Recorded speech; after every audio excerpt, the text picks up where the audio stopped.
Class 12th chemistry. आज का topic है आपका पराशरण दाब। कल पराशरण के बारे में हमने बताया, तो थोड़ा सा हम लोग पीछे रिवाइज कर लेते हैं।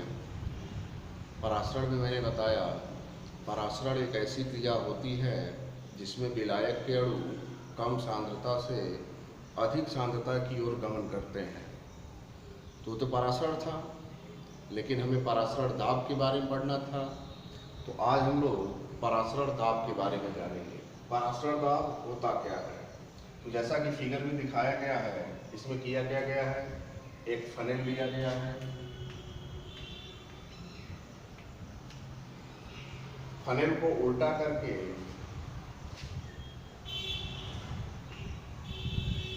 किसी विलायक में उल्टा लटका दिया गया है और उसके मुख पर अर्धपारगम्य झिल्ली बांधकर, ठीक है, और उसके अंदर शुगर सॉल्यूशन यानी चीनी का सांद्र विलयन भरा गया है। अब जरा ध्यान से देखिएगा। मान लेते हैं ये जल है, तो जल एक अच्छा विलायक होता है। अब इसमें हमने कीट के मुख पर अर्धपारगम्य झिल्ली बांधकर उसमें चीनी का सांद्र विलयन डालकर इसे पानी में उल्टा लटका दिए, ठीक है। अब इसमें पराशरण की क्रिया होगी, तो पराशरण की क्रिया जब होगी तो चूंकि ये जल है, इसकी सांद्रता कम है और इसके अंदर जो शुगर सॉल्यूशन यानी चीनी का सांद्र विलयन है उसकी सांद्रता अधिक है। और जैसा कि आप जानते हैं कि पराशरण की क्रिया में जो विलायक के अणु होते हैं वो कम सांद्रता से अधिक सांद्रता की ओर गमन करते हैं। अर्थात होगा क्या, ये अर्धपारगम्य झिल्ली है। अब इसमें से विलायक के अणु फनेल यानी कुप्पी के अंदर प्रवेश करना शुरू करेंगे। जब प्रवेश करेंगे तो जो चीनी का सांद्र विलयन है उसका लेवल बढ़ेगा, जैसा कि यहाँ पे दिखाया गया है। तो एक अवस्था ऐसी आएगी कि उसका लेवल बढ़ना बंद हो जाएगा, यानी ये कुछ ऊंचाई तक जाएगा, ठीक है। तो हमारे कहने का मतलब कि जो पराशरण दाब है उसे हम परिभाषित करेंगे कैसे। जिस समय यह इसका लेवल ऊपर जाना बंद हो जाता है उस समय विलायक के अणुओं द्वारा अर्धपारगम्य झिल्ली पर एक दाब लगता है। वो दाब क्यों लगता है, यहाँ आपको दिखाया गया है। दाब इसलिए लगता है क्योंकि जो पराशरण दाब होता है किसी विलयन को, तो इसमें विलयन कौन है, चीनी का सांद्र विलयन, किसी विलयन को अर्धपारगम्य झिल्ली द्वारा विलायक से पृथक रखकर पराशरण की क्रिया को रोकने के लिए जो दाब लगाया जाता है वही पराशरण दाब कहलाता है। कहने का मतलब है कि अब ये जो झिल्ली पर लगाया गया दाब है ये सॉल्यूशन और विलायक के अणुओं को अलग रखने का प्रयास कर रहा है, तो वही क्या कहलाता है, पराशरण दाब। तो कोई भी पूछे कि पराशरण दाब क्या है तो सीधे से आप बता दीजिए, विलयन को विलायक से अलग रखने के लिए अर्थात पराशरण की क्रिया को रोकने के लिए अर्धपारगम्य झिल्ली पे जो न्यूनतम दाब लगता है वही क्या कहलाता है, पराशरण दाब कहलाता है।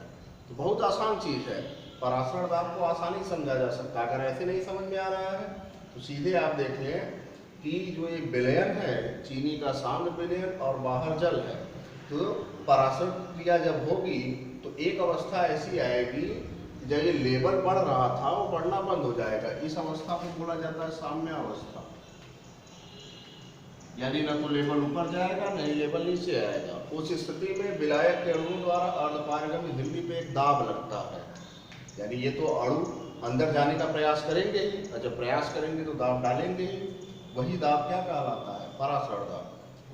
लिखने का तरीका ये है कि किसी भी विलयन को झिल्ली द्वारा विलायक से पृथक करने के लिए अर्थात पराशरण की क्रिया को रोकने के लिए जो न्यूनतम दाब लगाया जाता है वही पराशरण दाब कहलाता है, ठीक है। तो अब इसके बाद हम लोग क्या करेंगे कि पराशरण दाब का नियम पढ़ेंगे, और नियम के बाद हम लोग न्यूमेरिकल लगाएंगे। तो अब हम लोग इसको आप नोट कर लीजिए। अब इसके बाद हम लोग पराशरण दाब का नियम पढ़ेंगे, ठीक है। चलिए, तो हम लोगों ने पराशरण दाब के बारे में जान लिया कि पराशरण दाब होता क्या है। अब देखिए, पराशरण दाब जो टॉपिक है हमारा बहुत ही इम्पोर्टेंट है। जो 4 चीज़ें हमने बताई, क्वथनांक में उन्नयन, हिमांक में अवनमन, वाष्प दाब का अपेक्षिक अवनमन, परासरण दाब, इन चारों में से बोर्ड में क्वेश्चन आना फिक्स होता है। अगर ये 4 हेडिंग आपका तैयार है तो समझ लीजिए 3 से 4 नंबर आप स्कोर कर लिए हैं। अब जरा ध्यान दीजिए, तो अब हम लोग पढ़ेंगे परासरण दाब का नियम। तो परासरण दाब के 2 नियम दिए गए हैं, एक है बायर-बार्नठॉप नियम और दूसरा है चार्ल्स-बार्नठॉप नियम। बायर क्या कहते हैं? बायर के नियमानुसार ये होता है कि स्थिर ताप पर टेम्परेचर स्थिर होगा, किसी विलयन का जो परासरण दाब होता है विलयन की सांद्रता के अनुक्रमानुपाती होता है। यहाँ पे जो C है वो विलयन की सांद्रता को दिखाता है, वेयर C बराबर सांद्रता, वो भी किसमें होगी? मोल पर लीटर। अब P के बारे में आप लोग जानते ही हैं, परासरण दाब, ठीक है। और जो चार्ल्स ने दिया इनमें क्या था, अब सांद्रता स्थिर कर दी गई है और परासरण दाब विलयन के परम ताप के अनुक्रमानुपाती हो जाएगा, ठीक है। वेयर T बराबर परम ताप। तो अगर हम इसे मान लें समीकरण नंबर 1 और इसे मान लें समीकरण नंबर 2, अब देखिए यहाँ से हम फार्मूले का निरूपण करेंगे।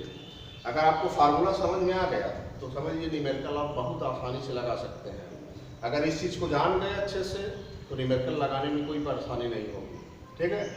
तो समीकरण 1 और 2 को हम लोग मिला लेते हैं। From equation first and second, समीकरण 1 और 2, तो यहाँ पे P प्रोपोर्शनल C है और यहाँ पे P प्रोपोर्शनल T है।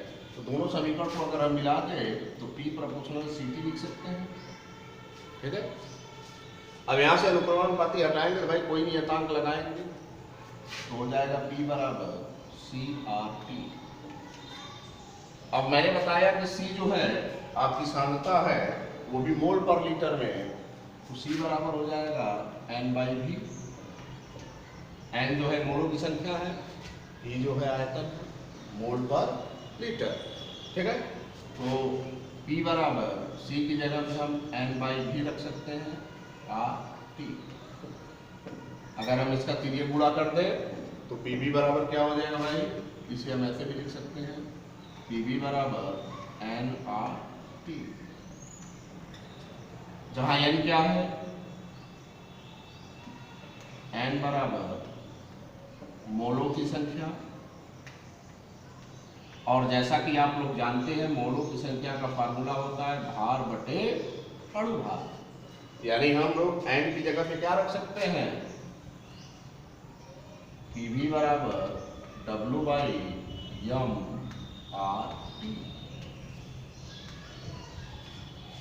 वेयर W क्या है भाई, भार, m क्या है, अणु भार,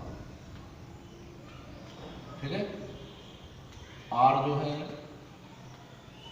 नियतांक है, कांस्टेंट,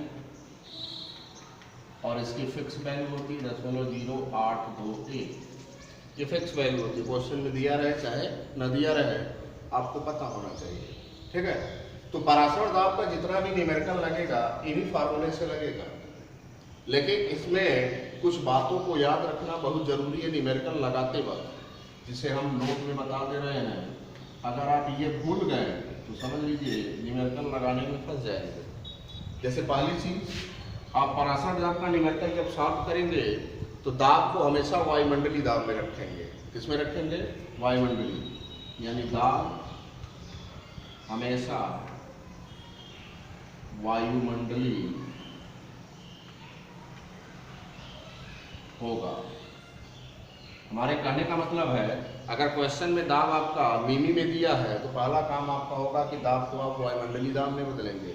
एक वायुमंडलीय दाब बराबर होता है 760 मिमी, यानी एक वायुमंडलीय दाब बराबर है 760 मिमी, ठीक। दूसरी चीज, आयतन हमेशा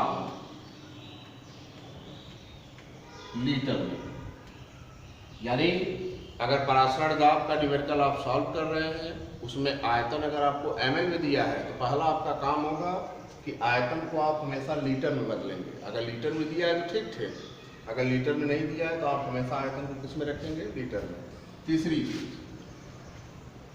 ताप हमेशा केल्विन में, यानी टेम्परेचर अगर आपका सेल्सियस में दिया है तो आप उसे किस में रखेंगे? केल्विन में रखेंगे। और जानते हैं कि सेल्सियस को केल्विन में बदलने के लिए उसमें 273 क्या करते हैं? ऐड कर देते हैं। बात समझ में आई? तो पराशर दाब का न्यूमेरिकल सॉल्व करने के लिए विशेष इन 3 बातों को ध्यान में रखना पड़ता है। और ये फार्मूला PV बराबर nRT, n जहाँ है मोलों की संख्या है तो मोलों की संख्या बराबर भार बटे अणुभार होता है, तो बस हम n की जगह में WM कर दिए हैं। बाकी आप मैथ के स्टूडेंट हैं, आप अच्छे समझते हैं, ठीक है।